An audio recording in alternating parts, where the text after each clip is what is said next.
All right, we're back, everybody. We are going over the refrigerant cycle. I'm making this simple. So behind me it says simple refrigerant cycle. That's because it's not complicated. The complexity is in our head, and I'm trying to take that out of your head so you can better understand this, whether you're just explaining it, you just want to know as a DIYer, you're just generally interested in the practice of air conditioning, or you're in the trade and you're coming up through the ranks. I'm going to break down everything very simply so you can understand what we're actually trying to achieve, because it's not pressures. What we're trying to achieve is liquid and vapor. Those are the two fundamental things that we need to have any system, whether it's a coolant for a freezer, a coolant for a cooler, or a coolant for a high temp application like an air conditioner. We have to make sure that it is working properly. And if we're not getting proper vapor and proper liquid, then we are not going to be working properly. So all mechanical systems fall under this, whether it's a chiller system, whether it is a ice machine, whether it is a air conditioner, a cooler, or freezer, no matter how big or small, industrial, a small little quarter horse, it doesn't matter. So stay tuned. Thanks.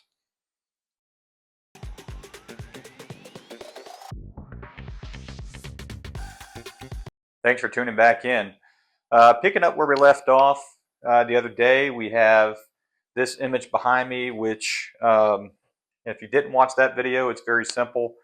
We basically said that we have, if we look at an evaporator coil or a condenser coil, there's multiple sections to those coils.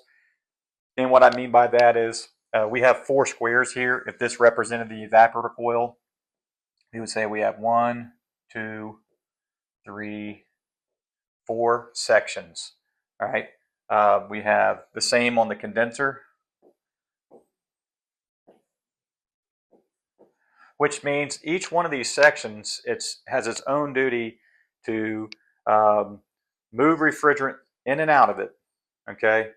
So we're actually moving, if I had 4 sections here, then my capillary tubes would have 4 capillary tubes, and then the tubes that are coming out of it back to the return line, there would be 4 of those as well. And so if we were to draw that, how would that look? And I know we're diving right into it, which is a good thing. Let's get on with it, right? We're going to come out of here. We're going to pretty much come to a process tube.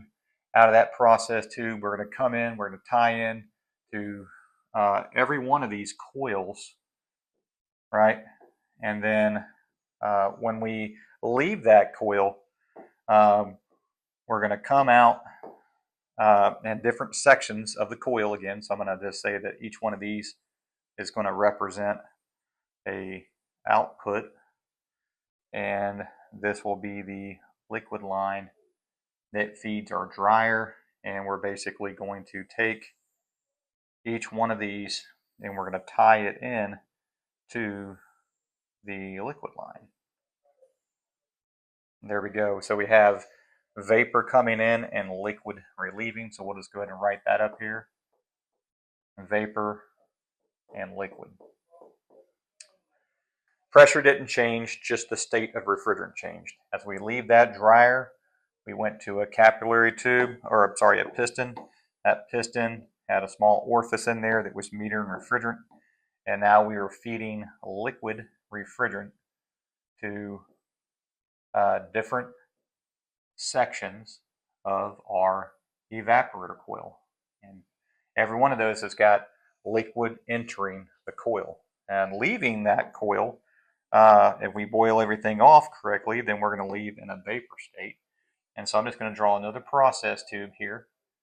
Okay, and this process tube here will have lines that are going to come right back to it from each one of these coils, because vapor is leaving the evaporator and it is returning back to the compressor through the suction line. And there you go. And so here we'll write vapor again. Let me go ahead and make that mark a little smaller. So we'll say this is vapor. Over here we're going to say these are liquid. Every single one of these is liquid. And so we have liquid refrigerant, um, you know, leaving our dryer, going towards our metering device, getting metered. And then here we have one pressure drop. Here we have one pressure rise. So here, this is a pressure drop. And again, this is just a recap from our last video. Here, this is a pressure rise. Okay. And so if we were, let's just say a discharge pressure of say 325 psi, and we had a low side of 145 psi, then we know that we increased the pressure and the temperature related to that by the compressor moving that refrigerant and compressing that gas, and it's moving that into the condenser coil where the air moving across it, doesn't matter even if it's 100 degrees of air, it's still cooler than that hot gas. So that allows that gas to condense back down to a liquid, and then that's what we need to enter the evaporator coil. However, we can't enter the evaporator coil at 325 psi. Let me put red back on that. We can't enter the evaporator coil at 325 psi liquid state, right? Because that's just not going to work out. Because then we'll be coming back here at 325, and then that's not going to be 325 coming back on the discharge. So we got to have that pressure drop, right? So we got the pressure rise, we got to have that pressure drop. So looking at that, right on the other side of this metering device, we're just going to be right back at 145 psi. So the evaporator coil didn't change the pressure, it's the metering device that changed that pressure, right? And so we went over this in great detail, and we kept on expanding on our knowledge of how many coils are there. You notice here I've got 1, 2, 3, 4 capillary tubes. I have 4 tubes coming out of it, 1 tube going back to the compressor, and it's just the same repeated process over here. And at the end of it, we realized that there was not enough value here to determine that we are actually in a liquid state or a vapor state, because the 325 psi, what we determined was, this was 102 degrees, right? That's the related, if this is R410A, right, then 325 psi is 102 degrees. At R410A, 145 is psi is 52 degrees. Well, that means that down here, if this is 325 psi, well, we can't, if we're at 102 degrees, if that's the case, then we can't prove that we've condensed, because we were 102 degrees coming out as a gas. So if we're over here saying that this is a liquid and that psi is at 325, then there is no guarantee that that is a liquid if it's still reading 102. So what we're looking for is a temperature that is less than this number that we can read on the copper line itself.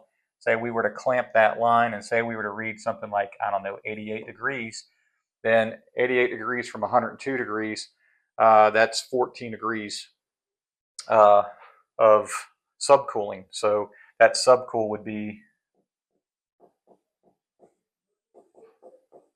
14 degrees. So now I know with this number that I am in a liquid state, because it's impossible to go from this to a lower number and still be in a vapor. Okay, so we know that even if we just have 1 degree of subcool, just 1 degree, that proves the theory. Without having that 1 degree, it's still a theory. All right, and so what we were talking about was, what are facts and what are theories? Well, we know the 325, that's a fact. So we put F for fact, and we said 102, that was a fact. We know those are facts. We know that this 145 psi, we know that's a fact. And that 52 degrees, we know that's a fact. But this vapor, we cannot guarantee that that's a fact. We can't guarantee that this liquid is a fact. The only thing we can guarantee that's a fact are the pressures and the temperatures that are related to that. How we can guarantee that our vapor or our liquid states are a real thing, that are true, that are facts, not theories, is to measure a difference in temperature. And that's where we start getting into these other calculations, which are fundamental for us to make sure that the equipment's working properly. And as we start to expand on these series of videos, I'll take you down this road very confidently, where you'll understand where liquid too much is bad, vapor too much is bad, vapor not enough is bad, no vapor at all is worse. And you know, what is too high of a subcool? What is too low of a subcool? And if there is no subcool, what does that mean? For us to get there, for you to know what you're supposed to be looking for, we have to first understand the fundamental properties of refrigeration, which are we have to change a state. It doesn't matter the pressure, it does not matter the temperature. What matters is, taking a vapor to a liquid and taking a liquid back to a vapor. All right, and the only way you can achieve that is by the system working correctly. So we have good airflow, we have clean coils and proper heat exchange and the proper BTUs moving this refrigerant, and we have the proper amount of refrigerant in the system, so we're at the proper capacity. If everything's flowing properly and charged properly, and we're getting these state changes, then you're going to be fine. And so this is just a recap of what we were looking at in our last video. So you can look at that video. It says simple refrigerant cycle. I'm going to expand and take you down, to, matter of fact, we'll stop here for a second. This is a chiller system. All right, we have a chiller barrel where it's dual circuited. Yes, I said dual circuited, although you see 4 compressors here. We have these 2 in tandem going to a 50-ton condenser coil. Okay, and then with that, this is not finished. The drawing's not finished. We just have discharge coming in. There's no liquid coming out. We have vapor coming out back to the compressor. But to complete that drawing, we would take basically liquid out of this, and that would go across pretty much a metering device and would feed the evaporator barrel, chiller barrel. And we'll come out of here. Again, we'll come across a TXV, all right, our metering device, and then that will,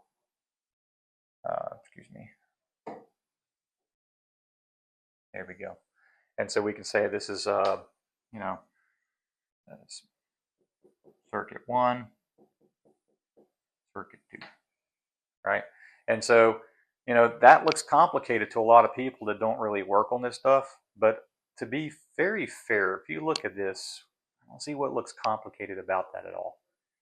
2 compressors in tandem is 25 plus 25 equals 50. Well, there's 50. Okay, 1 chiller barrel is 50. Okay. And it's the same thing over here. So together I have 100 tons, right?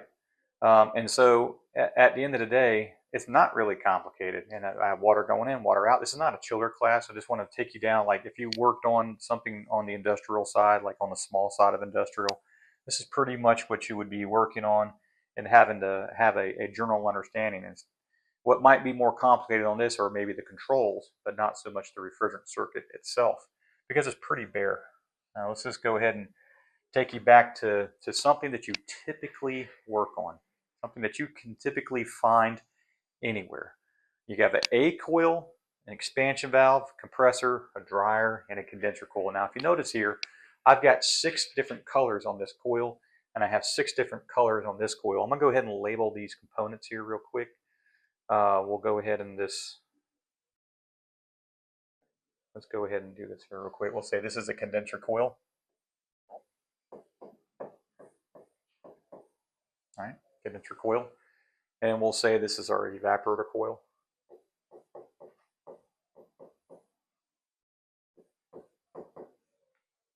Okay, we're going to say this is our compressor. All right, we're going to say our TXV for our metering device, and we'll say this is our dryer.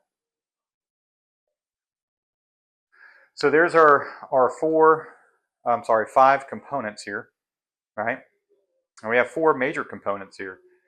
The evaporator coil is a major component, the expansion valve is a major component, the compressor is a major component, and the condenser coil is a major component. I don't have fan motors up here. We're just going to get right into the refrigeration circuit itself.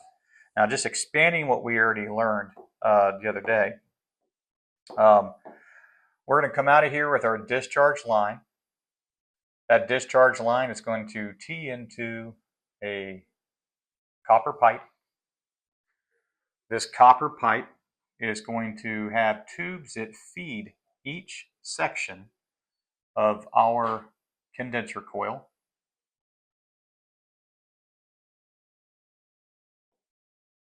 We have 6 sections to our condenser coil. There we go.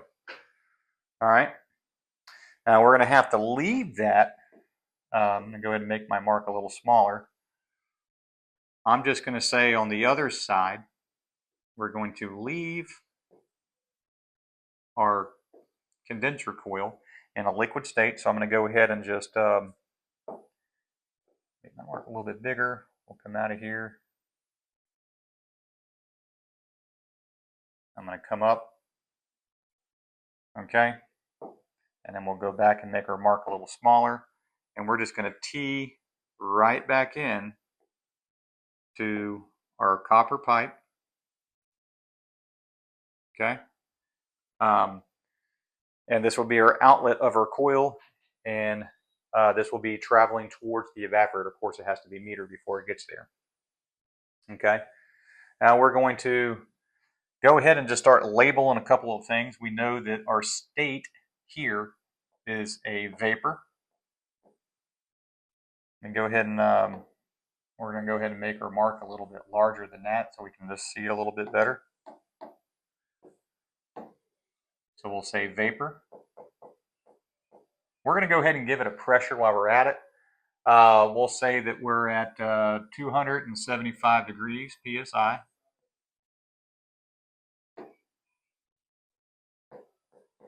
So we have 275 psi vapor. Now coming out of here on the other side, we haven't changed pressures at all. So where we are on this side is now we're a liquid, and we're still 275 psi. And so we're going to come down here and we're going to say that we are still 275 psi and we are liquid. Okay. Now coming out of this dryer, we're going to go ahead and travel, and through our liquid line, we are going to tie into our expansion valve. So over here, we're going to come back and we're going to say we are 275 psi, and this is liquid. So we know our pressure and we know our states. Now we're going to go ahead and add another value here. This value will be the temperature that is related to the pressure, whether it doesn't matter, vapor state or liquid state, the temperature related to the pressure, right? And so if we did that, we said 275, that's 90 degrees. Over here, this is the saturation temperature related to that pressure. It's 90 degrees. I'm going to just write 90 degrees over here as well. And again, I'm going to put 90 degrees right here. Okay? And we're going to go ahead and continue, because now I'm going to be metering through my thermostatic expansion valve, and I have 6 capillary tubes. 1, 2, 3, 4, 5, 6. Well, let's go ahead and count coils. Let me go back here a second, and let's go ahead and count these. We say we have 1, 2, 3, 4,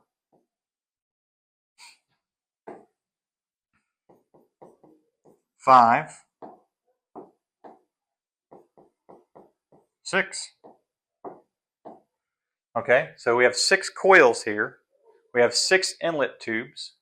Okay, and we have 6 capillary tubes coming out of it that are feeding the liquid line. Okay, we'll come over here to our evaporator coil, and we'll go ahead and label them as well. We have 1, 2, 3, 4, 5, 6. Okay, and how many cap tubes do we have? 1, 2, 3, 4, 5, 6. So we're going to feed this, all 6 of these coils, notice we have one evap coil, but we have 6 sections. So in our world, we need to look at this as each one of these is its own coil and treat it that way. If you want to get good at what you're doing, look at it that way. So I'm going to go ahead and feed each section the coil. And so I'm going to come and say that, this is 1 section, 2 section,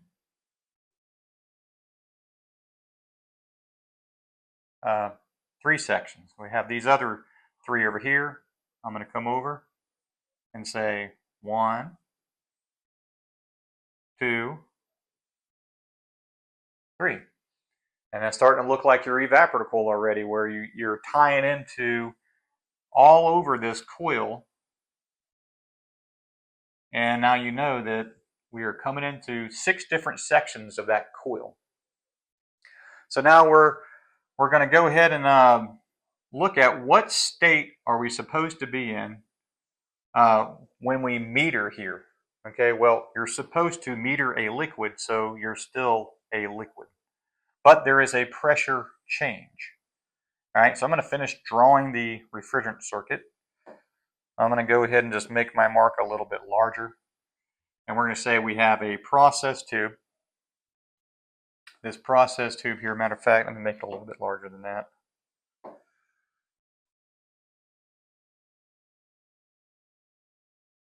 Here's our process tube. I'm going to come over. I'm going to come down. Okay, and what I'm going to do is I'm going to come out of my coil in different sections. Let me do that a little bit better.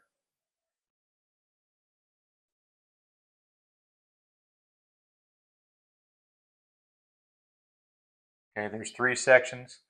We'll come out of this other side.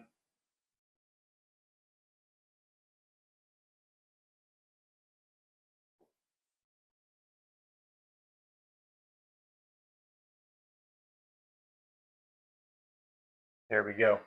So we came out of the coil in 4 different sections. Okay.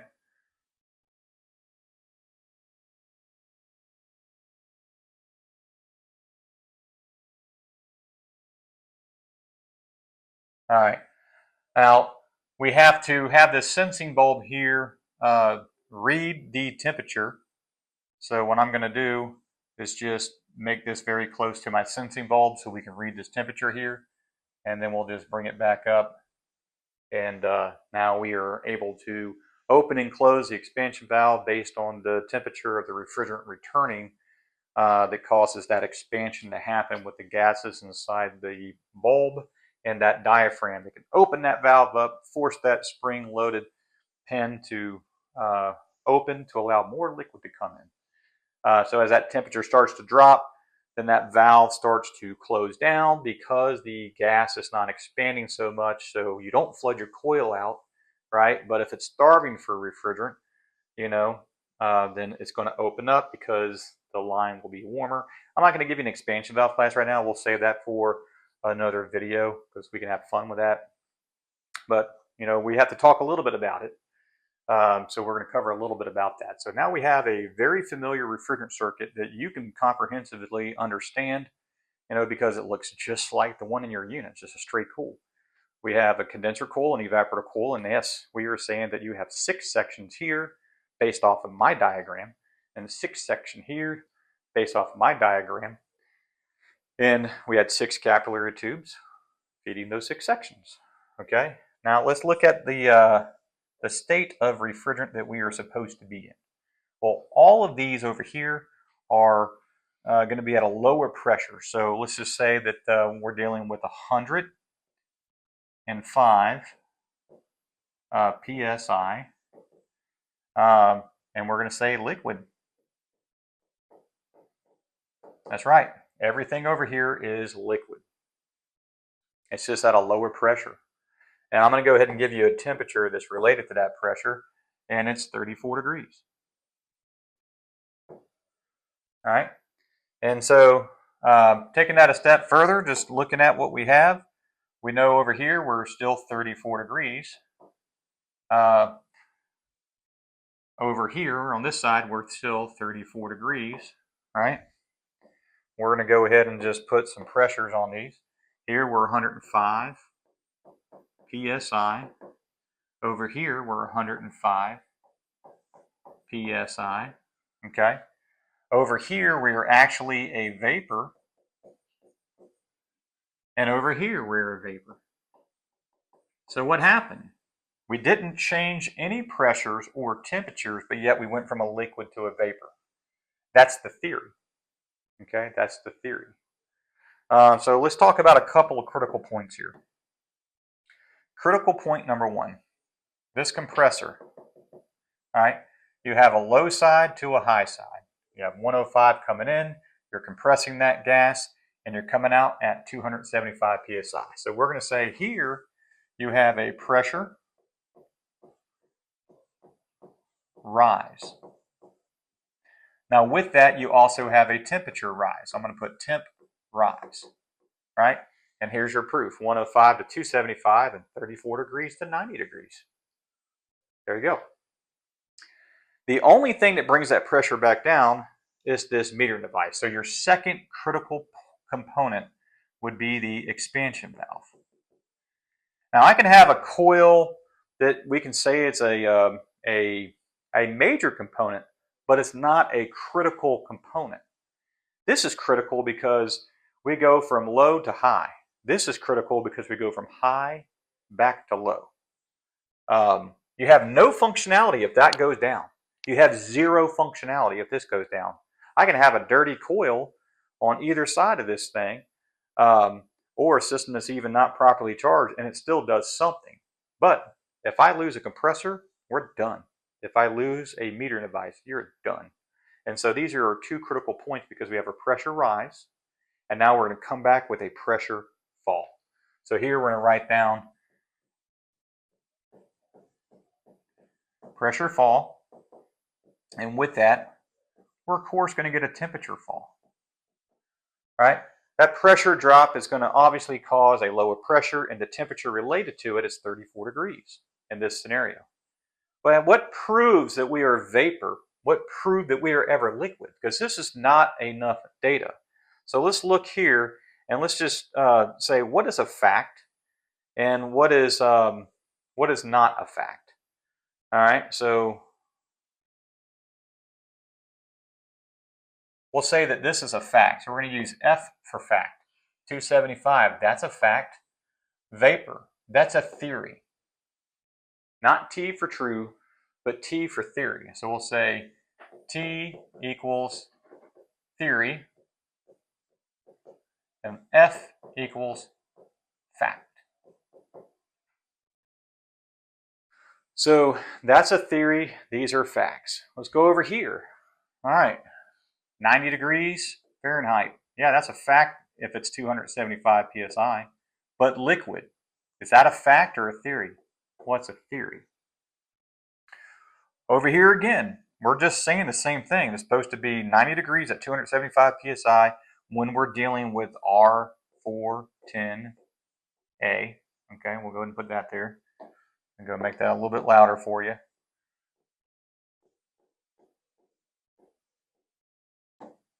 You'll learn that it does not matter what refrigerant we're using here because it's all the same. It's all the same in a sense of what we're trying to teach, which is liquid to vapor. That's the whole point. But if somebody's going, what is that related to? What? 410A. That pressure and temperature is related to 410A on a pressure temperature chart. So we're going to say this 90 degrees here, that's a fact. That 275 psi, guess what? We know that's a fact. But that liquid, that's a theory. Not enough information to diagnose anything, that's for sure.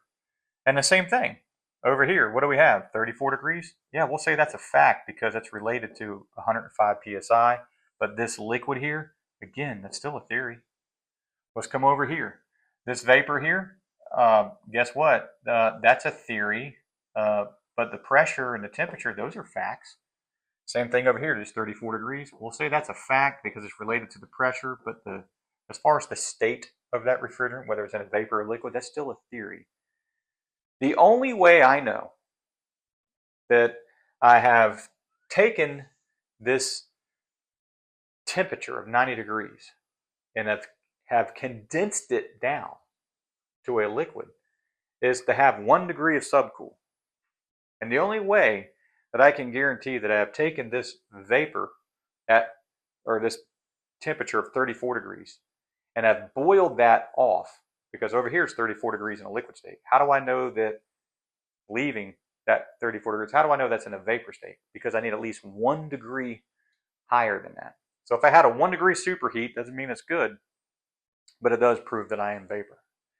If I have 1 degree of subcool, doesn't mean that's good, but it at least proves that I have liquid leaving the condenser.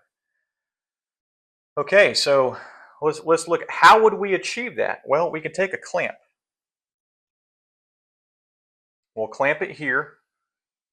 We'll take a clamp. We'll clamp it there, and we're going to see what these values are. Let's just say I read, 86 degrees over here. And say over here, I read 46 degrees. Okay? So what does that mean? Well, if we just said I'm going to put some figures up here. If I said the vapor saturation, okay, and the line temp, right, and the liquid saturation and the line temp were major factors in this, then what that means is you're going to have to take some of the values that you already know, the temperature readings that you already know, and you're going to have to get some line temperatures. And if we can read the differential, which is what we've done here, then we can figure out if we gained more heat and if we cooled down the vapor to a liquid state. And so if we were to look at that, we now have a little bit of data to where we can say subcool, which is the difference of temperature between the liquid line temperature leaving the condenser and the discharge vapor temperature entering the condenser. So if we're entering at 90 and we're leaving at 86, then that gives me a 4 degree subcool. Now that I have a temperature difference between here and here, I now know it is impossible to go from here and be at the same pressure, right, but read 4 degrees cooler and not be in a liquid state. This is what guarantees that I have liquid. Okay, that's what that means. So I have 4 degrees subcooling going to my expansion valve, which now I can say that this liquid, that's a fact. We just turned that into a fact at this point because we have this. So it's no longer a theory, it's now a fact, right? And then let's look at this here. If I have 34 and 46, if I looked at that and I said my superheat, okay, it's the difference between these two numbers, then that we know that we have a 12 degree superheat. And so because we have gained temperature beyond the saturation point, that proves that we are not liquid leaving the evaporator. The evaporator has evaporated the liquid to a vapor. The condenser has condensed the vapor to a liquid. And so if we just took a set of analog gauges and we read just pressure and looked at what that saturation temperature was related to that, we can't say, hey, it's condensing and it's evaporating based off the pressure, because the pressure does not tell you that you got liquid in vapor. That's just a theory. You have to prove those theories are accurate. And so we have to have more data to do that. There's a tool called Essmans. You need to use them. They're an amazing tool. They're made by Fieldpiece, very accurate. They have the clamps on them. We have some videos, if you look through our channel, where we actually have Essmans and we're actually showing you some of these values. Check those videos out. And we'll have more specific superheat subcool videos where we continue to go down this so you can completely understand this whole series, and we'll use Essmans in the field so we can show you what we're looking for when we need to add refrigerant or take refrigerant away from a system. But this is how you need to look at your coil. So now we're gonna figure out, how do we get that 4 and how did we get that 12? Because we have 6 sections of coil and 6 sections of coil. I'm going to take you a step further. But in order to do that, you know me, we're going to erase every bit of this. Why? Because we can do it again. It is not hard.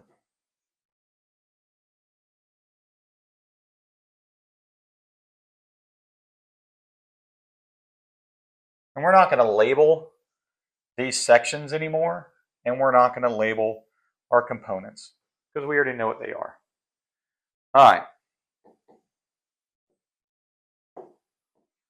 We're going to come out of our compressor in a vapor state. We're going to hit a copper pipe, and then we're going to start feeding sections of our condenser coil. There we go. And so now we have just entered our condenser coil in a vapor state. So let's go ahead and just jot down that this is a vapor state. All right. We are going to come out of our condenser, and we are going to leave in a liquid state, right? Because that's what the theory suggests, and we are going to talk about how do we prove that. Now I'm going to do this coil by itself, and then we'll do the other coil, because we don't want to teach subcool on this level and then just jump right over into superheat at the same time. Yes, condenser coil, subcool, evaporator coil, superheat. Okay, and so if I came in as a vapor, right, I have to leave as a liquid, right? So we're going to go ahead and just put over here that everything over here is a liquid. There's liquid. Make that a little bit cleaner.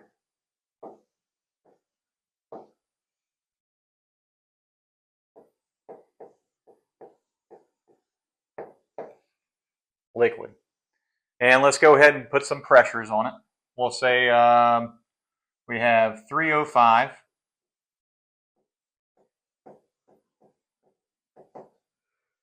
And over here, we have 305. Okay, now let's look at the temperatures related to those pressures. 305 would represent 98 degrees Fahrenheit. 305 over here would represent 98 degrees Fahrenheit. Obviously vapor, obviously liquid, but it's still a theory because we have no temperature difference between here and here, right? If we said that, no, we know for a fact that we're 98 degrees leaving, and I would say, well, are you sure you're not cooler than that? No, we are 98 degrees entering and we are 98 degrees leaving. Then I would tell you that you have a 0 subcool, and that's not good. You need to do something. And so you can't say, well, I'm within the pressure range. Well, that's good, because if you weren't, you'd probably have compressor issues. The pressure range doesn't tell you if you're cooling. Pressures are just pressures, right? And you can't say that, well, my last call was 305 PSI on the high side, 410A. My next call is going to be 305 PSI. No, that's not the case. And here's the reason why. Maybe that call was in the shade and it was early in the morning. The next call is in the dead of the sun, right? Heat index is 5 degrees warmer. Okay. You have condenser fan motor on this one is turning at the right RPMs. Condenser fan motor on this one's not turning at the right RPMs. Maybe it was changed out with an aftermarket and it's just not completely matched up right. Fan blades aren't moving air properly through the fan shrouds and the condenser coils. We'll have videos on that stuff too. And at the end of it all, you can't sit there and say, well, my pressure needs to be the same as my last call. Let me go ahead and tweak these refrigerant pressures until everything's the same. That's not the case. And if you're always wondering, like, why are my pressures always changing? And you can't make sense of it, it's because you're looking for pressures. Stop looking at the pressure. It's not enough information. There's a temperature related to that pressure if we're dealing with a known refrigerant, right? We know at 305, pressure temperature chart says 98 degrees. But nothing says that we're literally a liquid state until we start looking at subcool. Now, on the last time that I did this, I showed you, oh, if we clamp it here and say we read, a temperature of, say, 88, oh, that means we have a 10-degree subcool, right? Sure, but let's just say that's the case. We would say 98 entering and 88 temperature leaving, pressure still the same, right? The difference is 10 degrees, and that would be the subcool, right? Yeah, but how did we get to that? How did we get to 88? Well, here's how. Let's just say we took this clamp and we clamped it on each and every single one of these, and we just read temperatures. Would we read 88 on every one of these? No, we would not. Say this one here, say this one read 96. Well, that would mean that we have a 2-degree subcool.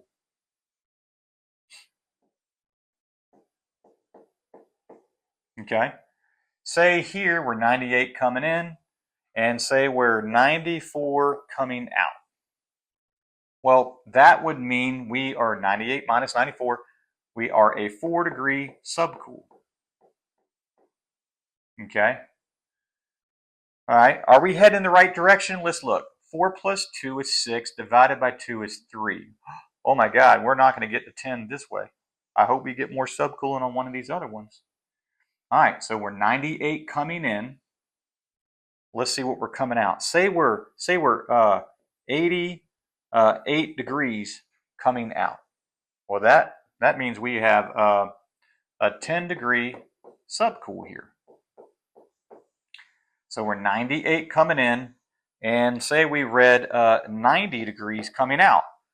Okay, so that's an 8-degree subcool. Okay, so we're 98 coming in, and say over here we read 92 coming out. Okay, then now we're a 6-degree subcool. All right, so say now down here we're 98 coming in, and say we were 80. I'm sorry. Got ahead of myself. Say we're 80 degrees coming out. Well, 80 minus 98, that would be 18 degrees subcool. Wow, that's a big number. Now let's go ahead and add these up. We have 2, 4, 10, 8, 6, and 18. All right, 4 plus 2 is 6. Okay. 6 plus 8 is 14. Plus 6 is 20. Plus 8 is 28. We'll carry the 2. All right. 2 plus 1 is 3. Plus 1 is 4. So we have 48 degrees. And now we want to take that 48 degrees and we want to divide over how many times we added it up, which is 6. And that will come out to, I believe that will come out to 8. So I'm going to go ahead and just make my numbers correct over here just to help me out.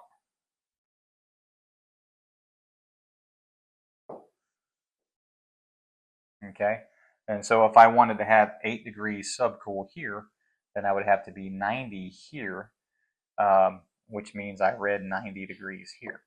And so what I'm suggesting is the 90 degrees, right? Okay, the 90 degrees that our average subcool was 8 degrees. So we can check that math by going over here. We read 96, 94, 88, okay, 90, 92, and 80. And we can go ahead and just add all those up and divide by 6. And I'm not even going to try to do that. I'm just going to cheat and use a calculator. 96 plus 94 plus 88 plus 90 plus 92 and plus 80 equals 540. And now we're going to divide that by 6. And we come back to 90 degrees. There we go. So there's 2 ways that I could have done that, right? So I did the inside math here, did the outside math here. Both of them math checked out.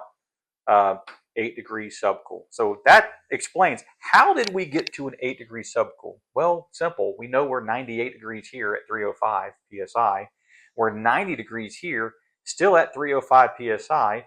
The saturation temperature and the line temperature, the differential, saturation temperature, line temperature. So we're going to say line temp, liquid line temp, okay?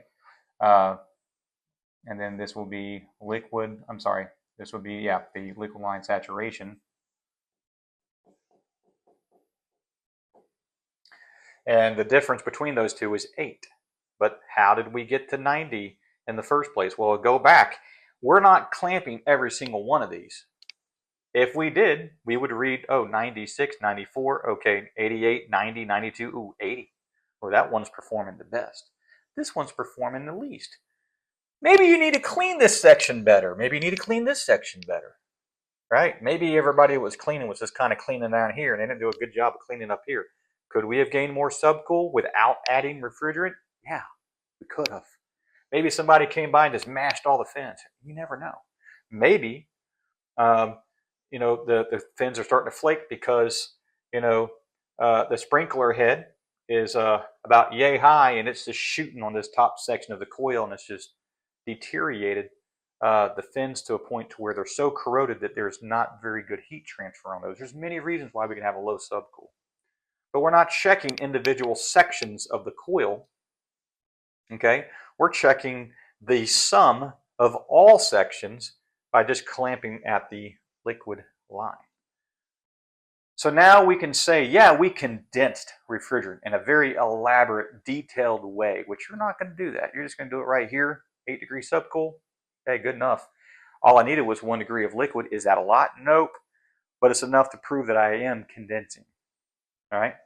Should it be a higher number? Absolutely. All right, so now we're going to go back to our liquid line. We're going to continue the journey. We're going to leave our dryer and we're going to go into that expansion valve. Okay. And let's go ahead and write some values down because these values are 305 psi, right? We know we're in a liquid. We know that for a fact. That is a guaranteed thing. Okay. And then so when we leave this evaporator coil, the expansion valve, pardon, we're going to feed different sections of our coil.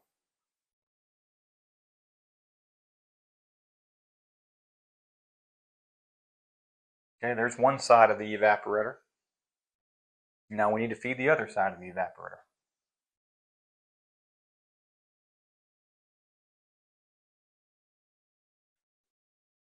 Those crazy cap tubes that go all over the place.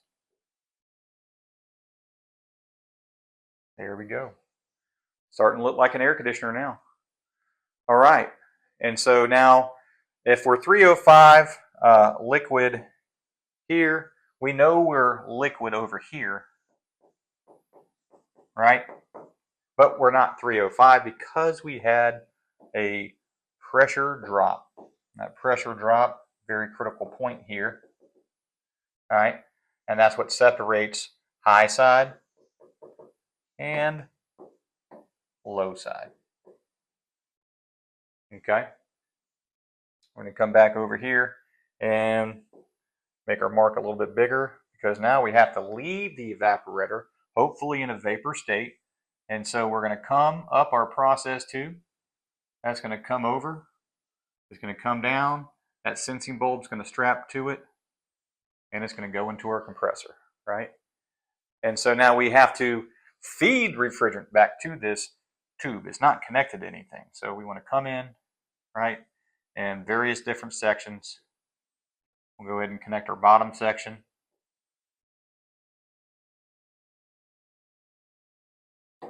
Make that a little bit cleaner. Here we go. Here we go. So 1, 2, 3, 4, 5, 6. And then we have 1, 2, 3, 4, 5, 6. So now we have 6 sections of coil on our one coil being fed liquid and vapor coming out. Okay, and so we're going to go ahead and give it a PSI, and we'll say that PSI is 105. All right, so we're going to say this is 105 PSI liquid state. Okay, I'm going to go ahead and put some temperatures on this here. We know this is 98 degrees saturation, and we know that this is 34 degrees. Okay. Liquid going to the valve, liquid leaving the valve. High pressure on one side of the valve, low pressure on the other side of the valve. That creates the pressure drop that we need for this to happen. So we're going to say pressure. I said pressure fall earlier. We can say fall / drop. Also temperature fall / drop.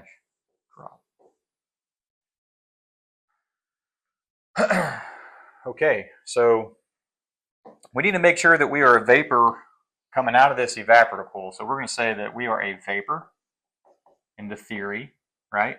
We're going to say that we know we're 105 psi, but we're also going to say that we know that the saturation temperature that is related to that pressure is still 34 degrees. And so we need some information there to make sure that, you know, we're leaving warmer than that so we can prove that we are in a vapor state and not a liquid state, because the values so far are the same, 105, 105, 34, and 34. But we're labeling liquid going in and vapor coming out. So where's the proof? Where's the proof that you did change a state? Because that's not enough information. You have to be able to clamp the line, right? And so when we clamp that line, say we clamp that line like right in here, you know, I'm not going to write the value yet because I don't want to erase and do everything. We're going to do the same thing we did over here, except we're going to do it over here. We're going to say if you were to clamp every single one of these and read a superheat or a temperature that is leaving, right, then you can do the same thing you did over here. So we're going to go ahead and put some numbers in here. And we're going to say that, first of all, we're going to say that these values leaving are this bottom side. This is, we're going to say this is 60 degrees from this coil. From this coil here, we're clamping it and say we measured 55 degrees. Okay. Over here, we read 45 degrees. Over here, we clamped it and we read 40 degrees. This coil here, it read, let's just say 34 degrees, right? And this side over here, we read it at, say, 28 degrees, right? There we go. So we're going to add those up. From the top to the bottom, I have 28 degrees on one coil, 34 degrees on another section of coil, okay? I have 40 degrees on another section of coil, okay? I have 45 degrees on another section of coil. I have 55 degrees on another section of coil, and I have 60 degrees on another section of coil. And we're just going to add all those up, see what we get to. add all those temperatures up, and we're going to divide it by 6. So we're going to say 28 plus 34 plus 40 plus 45 plus 55 plus 60. Well, that equals 262. So a total of, if we add all those temperatures up, 262 degrees. And we're going to divide that by how many sections to come up with an average. That's how you get to this number. That average, so 262 divided by 6 equals 43 degrees. It's actually 43.6, so I'm going to 0.66, so I'm going to round up to 44.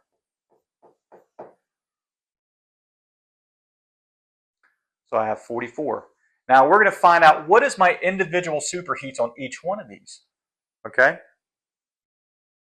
Okay? What is my individual superheats on each one of these? All right. Well, I'm really just the difference between 34 and 28. And so I can put 34 on each one of these.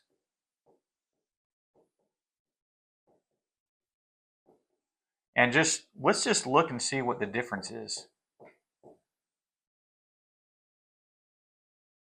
Okay.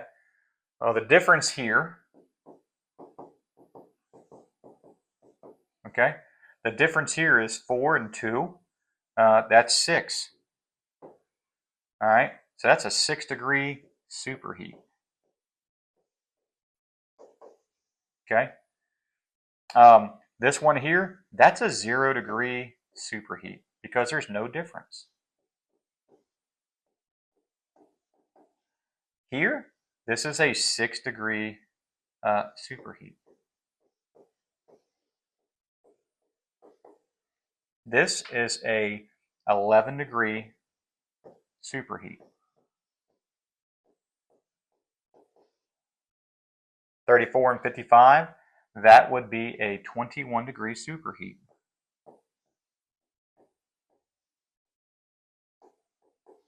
(34 and 60). That would be a 26-degree superheat.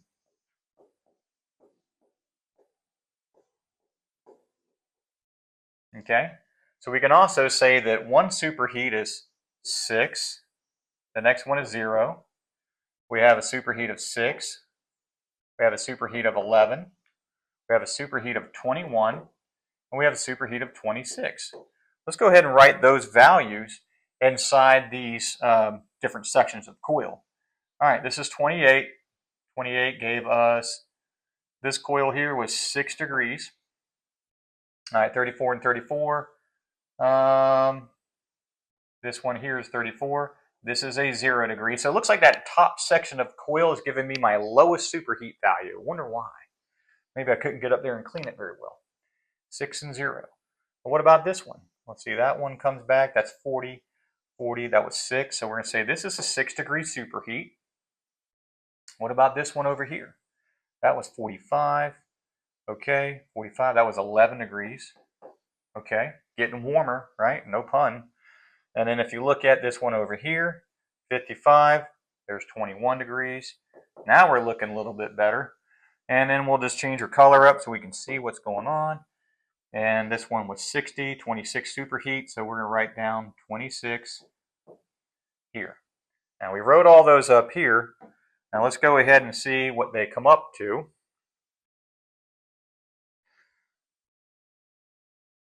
We have 6 plus 0 plus 6 plus 11 plus 21 plus 26. That equals 70. 70 degrees. And then we're going to divide that over 6 sections.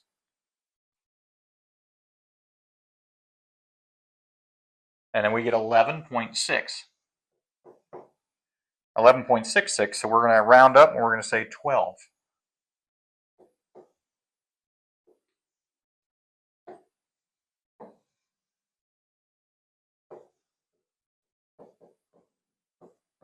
So our total superheat read here is actually 12 degrees. Now all we needed was 1 degree to prove that we did boil off to a vapor. right? Because if we're 34 in, 34 out, you're reading that already. You don't. It's just a theory until you do the math and put care into this. Put care into this. Put care into what you do for a living. Um, if you're doing this for a hobby and you're trying to make a living out of it, I hope you're doing it the right way, because we need people to take this very seriously. Because I value this industry. I value what I'm putting my time into, and in front of a customer, in front of somebody that works here, and obviously you that's learning this. So I want you to learn this the right way. We got to break this thing down so it's simply understood. It is a simple refrigerant cycle. Okay, this is 101, really understanding superheat and subcool. This is like on a molecular level here. Like we're really getting to the nitty gritty here. Now, what is our pressure? We know we're 44 degrees, but our saturation is at 34, right? The difference here is what gives us 12. Okay, and we know that we are in a vapor state, right? We know that we are 105 psi with a 12-degree superheat. And so now let's just look at a couple things. We can now say this is a fact. This is a fact. And guess what? This is a fact. We know this is a fact, and a fact. Why? Because we have superheat. And why is this a fact here?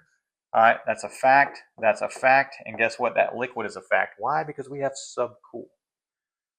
Because we have subcool. And so that's all I'm going to take you down the road on this class. Just stay tuned to the next video. We're just going to keep exploring superheats and subcools in different sections of coil, and talking about coil technology, talking about compressors in more detail, and why do compressors fail? Why did we lose the compressor on that job? What did we do wrong? What could we have done to make things right, where that compressor could have stayed alive? Did we kill that compressor? Most likely you did. If somebody has a heart attack in a hospital and it's full of nurses and doctors, and you know yeah, they're the ones that said it's okay to leave that person unattended for so much length of time that it took for them to expire. Right there on the table. Do something about it. Don't let your compressors expire. Your job is to keep these things running. It's the reason why we call it the heart of the machine. It's not just because it pumps. It's because, that is the one critical component that no matter what else is going on in the system, that you can continue to have life on that system. You can change out valves. You can clean coils. You can repair leaks. Change coils too, for whatever the reason. You can replace dryers, but you lose a compressor. That's a very bad thing to happen. So it is the heart, because all these other organs, it is moving the refrigerant that is flowing through all of these, just like your heart is pumping blood through all your organs. I can have issues with kidneys and livers. I can have issues with my lungs and my brain, and you know all these other things. But at the end of the day, I'm still going to live for a little bit, right? Until I lose my heart, right? Can't live without that. So we say this is the heart because it is vital. And 9 times out of 10, when these hearts die, when the compressors die, it's because the doctors, the technicians, they let that happen on their watch. They could have done a lot. They could have done something about it. Remove the restrictions that are causing these pressures to not be right. Make sure there's not liquid refrigerant returning, because we don't have enough data until we start checking the data. This is real data here. We didn't just talk about how we got to this number. We talked about how that number exists based off of how the coil is even designed. You're just checking it here. You're just checking it here. I know I'm 98 here, but I read 90 here. I know I'm 34 degrees here, but I read 44 in that line. Those differentials are very important. Make sure your gauges are reading properly. Make sure your thermal clamps are reading accurately. All right? Make sure there's no corrosion or additional resistance that it's picking up on. Make sure you get things timed to calibrate, so you're not just taking it off of one hot pipe and moving it to a cold pipe and just writing down the first number in a second. Let things equalize a little bit so you can get an accurate reading. So that's going to be it for today's video. As always, I appreciate your attendance. Thank you for subscribing. If you haven't done so already, please subscribe. Stay tuned. Hit the notification bell so next time that we release a video, you're notified, so you can be aware if that video comes out. We're releasing a lot of content right now. We're back in our groove. On top of that, I like it when you guys leave comments. I read these comments. I want to make sure that I'm able to, take care of some of those things that you want. Hence, I can't just jump around from all different types of subjects. I do have to stay on a series because it makes more sense. It's a big trade, so eventually we're going to get to those subjects that you want to talk about, specific things. There's a share button. Push this out to your buddy. Make sure you're not holding this knowledge in. It's your job to share knowledge. All right, this is our industry. One up it by sharing this. Maybe somebody can benefit from this video. Outside of that, stay tuned, stay safe, and see you next time.